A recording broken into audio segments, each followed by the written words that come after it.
Tere! Äriühingute asutamise puhul on parajaks pähkliks kujunenud sobiva ärinime valik. Statistikaameti kohaselt on Eestis üle 130 000 aktiivse ettevõtja ja neid tuleb iga päevaga juurde.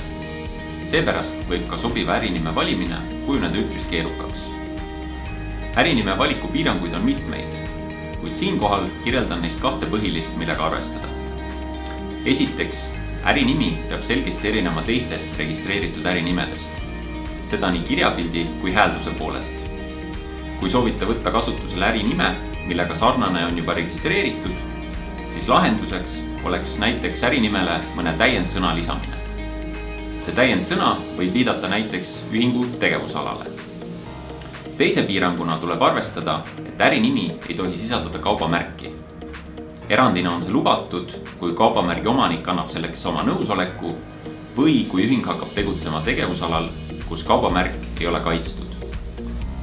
Heaks tööriistaks, mille kaudu saab kontrollida ärinime sobivust, on e-äriregistri nimepäring.